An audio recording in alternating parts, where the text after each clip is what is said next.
Hello, I looked in my wallet and couldn't find my credit card. Do you know anything about it? Oh, you noticed already. I thought it might take you a bit longer, considering your age. Wait a minute.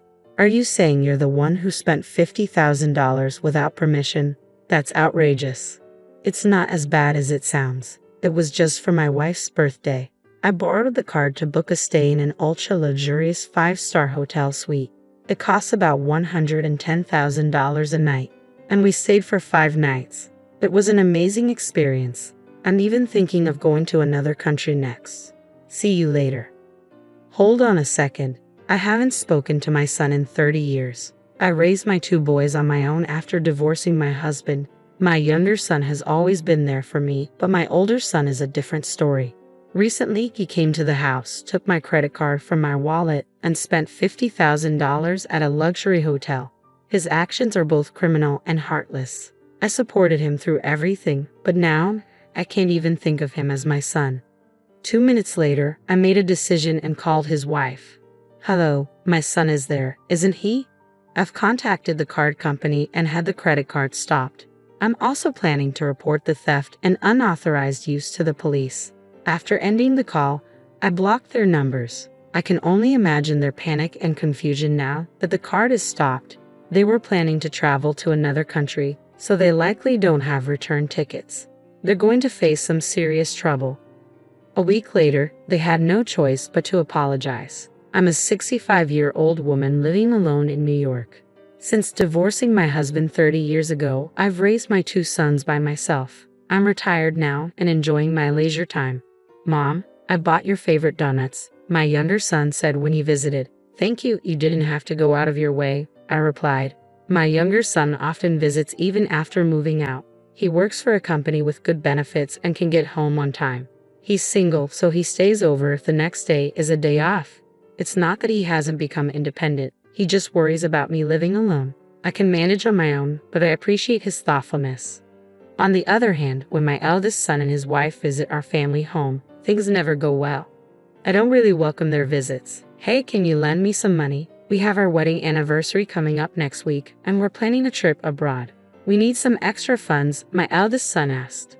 Why don't you use your own savings if you need money? I suggested. I can't save anything with my salary, he complained. You live in a nice new apartment and just bought a new car. Isn't that the result of your own choices? I pointed out. Please, I'll pay you back. Don't be so harsh, he pleaded. Ever since my eldest son started living on his own after graduating from high school, he's often borrowed money from me. After he got married, the amounts he asked for only increased, and I can't recall a single time when he actually repaid any of it. I don't want to lend money to someone who doesn't keep their promises, even if they're family. Shouldn't people honor their commitments? I didn't raise him to disregard such basic values, but he's grown into someone who relies too heavily on his parents' wallet. Fortunately, I received a substantial amount from my retirement fund and have been investing wisely, so I'm not struggling financially. However, I want to avoid unnecessary spending as I consider my future. Yet, as a mother, I find it hard to say no when my son is truly in need. I think I should be stricter, but every time he asks, I end up giving in. Then one day, my eldest son and his wife showed up unexpectedly. We need to talk, he said, his tone serious. I got into a car accident, and we need a substantial amount of money. We don't have much savings, but we've been told we'll be sued if we don't pay. A car accident? I was shocked. I've been working hard to repay a large debt to you, and I guess I was too tired, he explained. Hearing about the accident, I felt a mix of surprise and relief that they were both safe. Maybe my demands for repayment had stressed them out. While I wasn't directly to blame, I couldn't help but feel somewhat responsible. Up until now, they had asked for money for their own needs, but this situation was different. This was an emergency, and there seemed to be no other option. Okay, I'll prepare the money. How much do you need? I asked. $30,000, he replied. What? I was shocked at the enormous amount. $30,000? That seems like a ripoff, I thought, but I knew that damages and compensation could add up quickly. I didn't notice a single injury on my eldest son or his wife. It didn't seem like the accident was that serious. Perhaps the other party involved held a special position, but still, paying such a large sum didn't make sense. Why was it so expensive? The other person was driving a luxury car. and the repair costs are quite high, my son explained. But shouldn't insurance cover the repairs? I asked. We didn't have insurance, so we have to bear the full costs ourselves. We're in serious trouble if we can't pay this amount. Can you help us out? With that, my son and his wife bowed their heads to me, a gesture I'd never seen from them before. They must be truly desperate. I sighed. I guess I have no choice. We're family, after all, and I should help my family in trouble. Reluctantly, I agreed. Okay, I'll arrange the money, but make sure you pay me back. Yes, thank you. Of course we'll repay you, they promised. I prepared the money, considering it a loan. But after that, I heard nothing from my son or his wife. A week passed, and I started to wonder how the situation with the accident had been resolved. Then, when I went shopping for the first time in a while, I reached into my wallet to pay and realized 3 of my credit cards were missing. No way, I thought. I hadn't used this wallet recently, and I hadn't left it anywhere. There were no signs of a break-in at home, and the cash was still there. What was going on? As I panicked, I realized that I hadn't used my wallet or even left the house in the past week. When I hurriedly contacted the credit card company, I was shocked to learn that $50,000 had recently been spent. What's going on? I thought. The only visitors I'd had were my eldest son and his wife. Could they be involved? Feeling uneasy, I immediately called my eldest son. Hello, can you talk right now? I asked. Yeah, sure, Mom, but it's rare to get a call from you, he replied, sounding unusually cheerful. His tone made me wonder if he had been drinking, even though he should have been preoccupied with the accident. The thought that he might be drinking this early infuriated me. What was he thinking? Are you drinking by any chance? I asked, my irritation growing.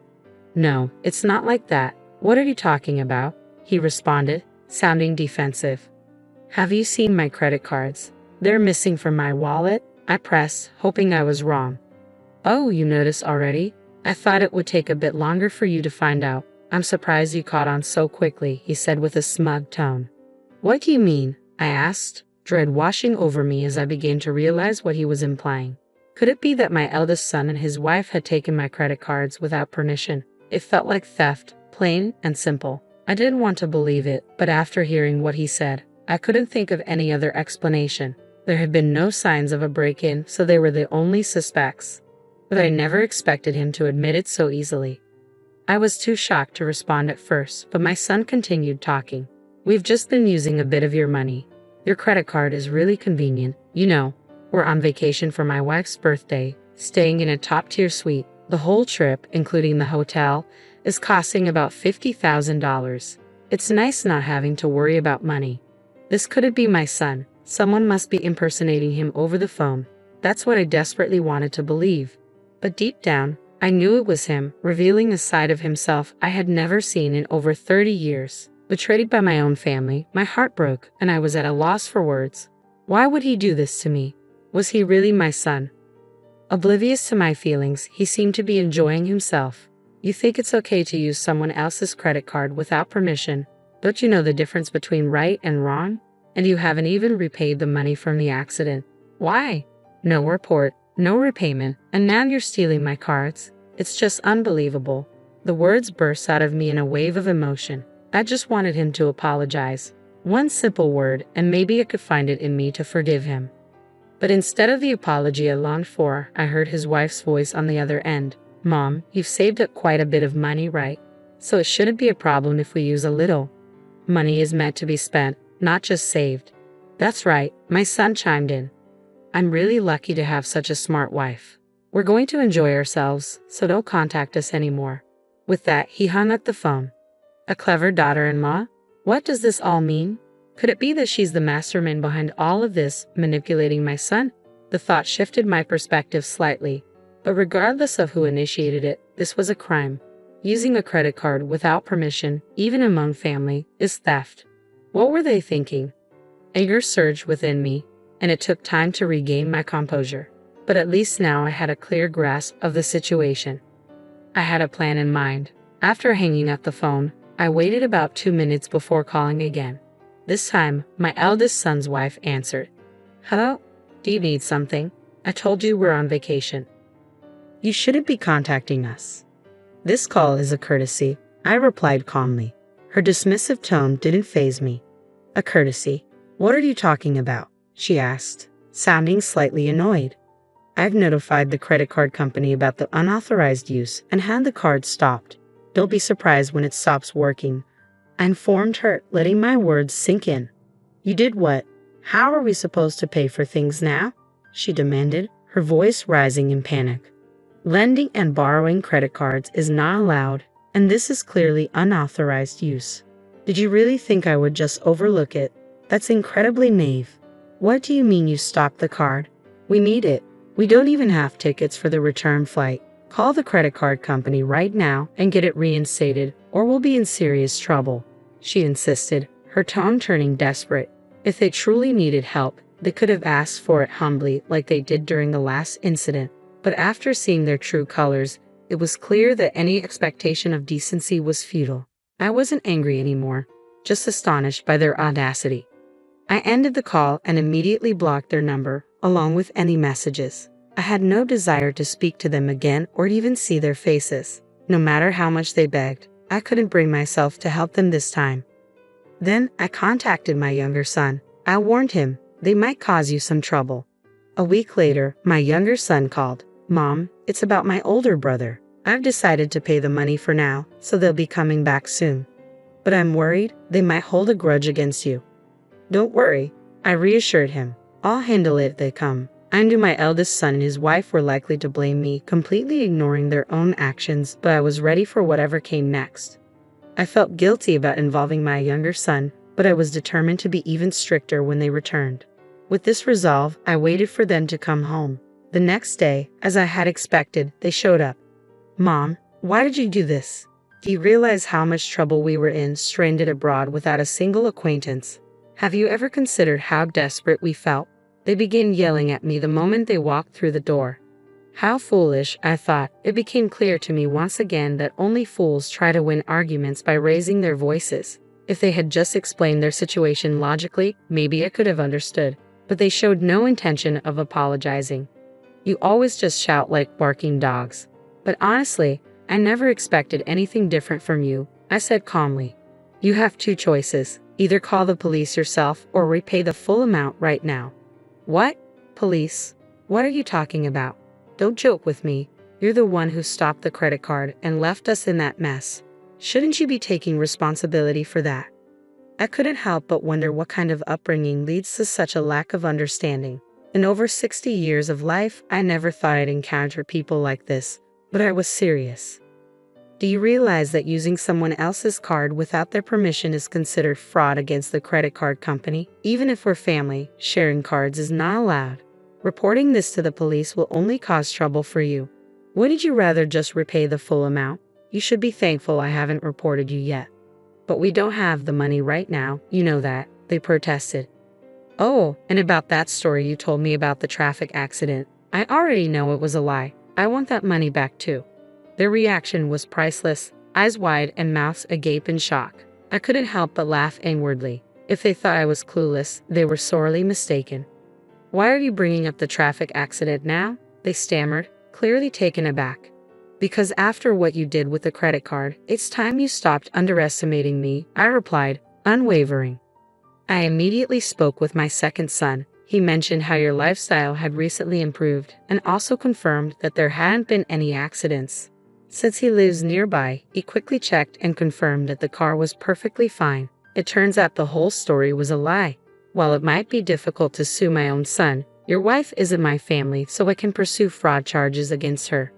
Upon hearing this, my eldest son's wife became visibly agitated, avoiding eye contact as if she finally realized the gravity of her actions. But it was too late.